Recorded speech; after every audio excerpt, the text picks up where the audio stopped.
In this tutorial, we're going to be talking about the best stretch for lordosis. Now, there are more, and I'm going to be doing more videos on these within the gym, so you're going to be actually see me practically do it. But for this tutorial, we're just going to go through some of the theory behind it. So we're going to talk about the stretch, then we're going to talk about the muscles involved. We're going to talk about key teaching point. Again, in the tutorial when I'm in the gym, I'll go through more of these, and then some other key steps to consider when we're doing these stretches. If you're struggling with lordosis and you do want some help, please do click the link in the description. Go through to my How to Correct Lordosis 12-week online program, which will feature this stretch and many others, plus exercises. It's a progressive 12-week program to help you reposition your pelvis, flatten the lumbar curve, and help you improve and correct your lordosis. Firstly, the stretch, as you can see on the screen, is probably a familiar stretch, but there are a few key things that we need to get right with this stretch. So we're going to talk about those in this tutorial, and then more about the teaching points and how to perform it in the tutorial when we get in the gym. So the muscles that are involved in this is rectus femoris, the TFL, and essentially the anterior hip, because a lot of people do focus on the specific muscles, but what we do find is that just structures all throughout the anterior area sort of the hip need to be elongated, be it the fascia, be it the muscles, be it the tendons. So that's what this stretch is there to do. And all we're essentially doing, we've got one knee on the floor, one foot out in front, and then we're hooking a foot in behind on a stool, a chair, a bench, whatever it may be that you have that you can hook your foot on top of.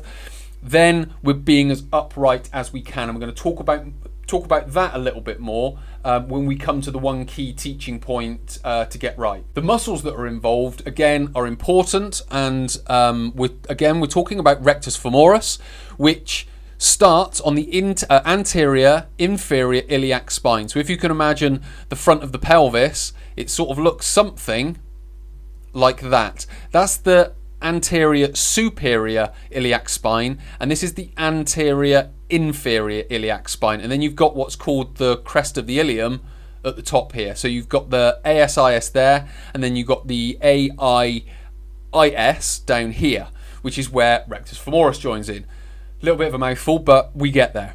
So essentially we're talking about this muscle here.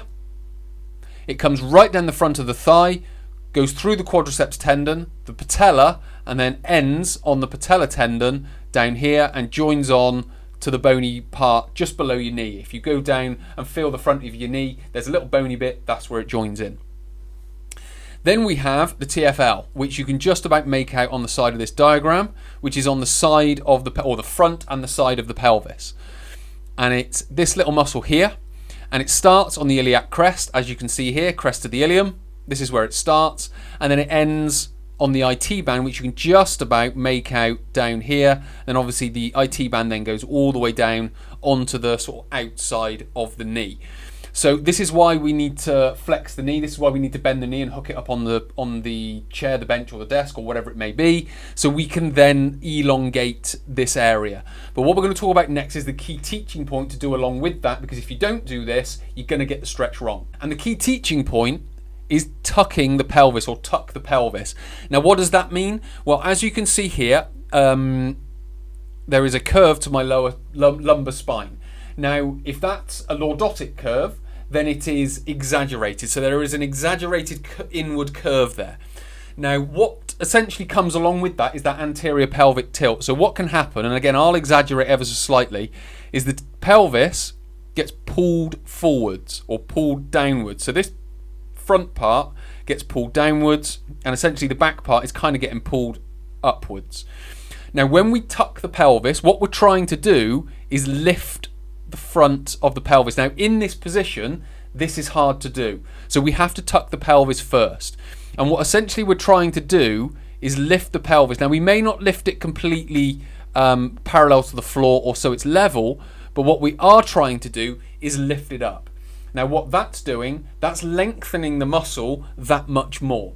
So it's lengthening rectus femoris, TFL that much more. What then happens is when we then flex the knee here, we elongate that muscle that much more. So we're going to get extra length out of it. So that's going to be even more helpful. Now again, as I mentioned, when we go into this position, what wants to happen is the pelvis wants to be pulled downwards like this. So we have to hold it in position. And how we do that is we contract the glute at the back and the abdominals at the front. So when we contract these two, what we're doing is we're pulling the pelvis up, elongating the muscle. Then when we flex the knee and hook our foot up on a bench or a stool or a sofa or whatever it may be, we're getting that much more length out of it.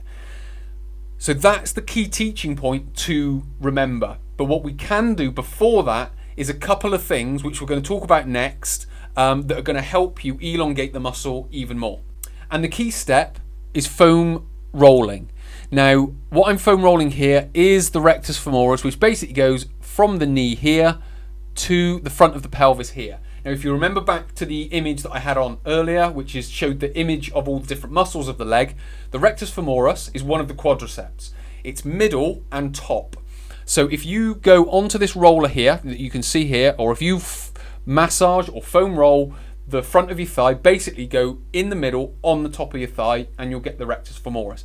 If you massage that through or foam roll it through, then what you're basically doing is adding more pliability, and the ability for the muscle to stretch is going to be a little bit more. So when you then go into the stretch, it's going to stretch that much more. So the first step that you want to do is foam roll the rectus femoris and also foam roll the TFL, which we're going to talk about on the next slide. So the TFL is, again, if you can remember back to that image, it's on the front and side of the pelvis in this sort of position here.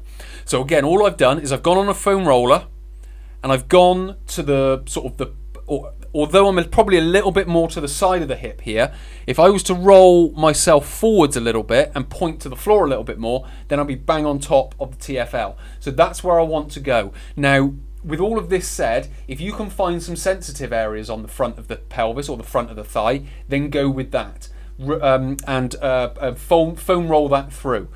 So we go into here, we only need to move this short distance, and what you can do is just foam roll up and down that short distance, but also you can go back and forth like this. So you kind of go from the side to the front to the side to the front. So you're not going up and down, you're kind of doing a rolling movement over the roller.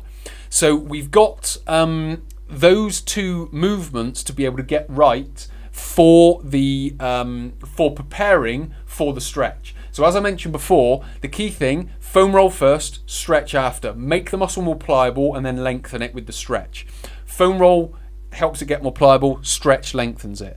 So foam roll rectus femoris and foam roll TFL, then go into the stretch, tuck the pelvis, then go into the stretch, flex that knee up as much as feels comfortable and let the stretch do its job. If you've liked this content, please do hit the like button below. If you've learned something new, hit the thanks button. If you want to watch more tutorials like this, hit the subscribe button and the bell icon. And if you have a comment or a question, leave it in the section below and I'll do my best to answer it as quickly as possible.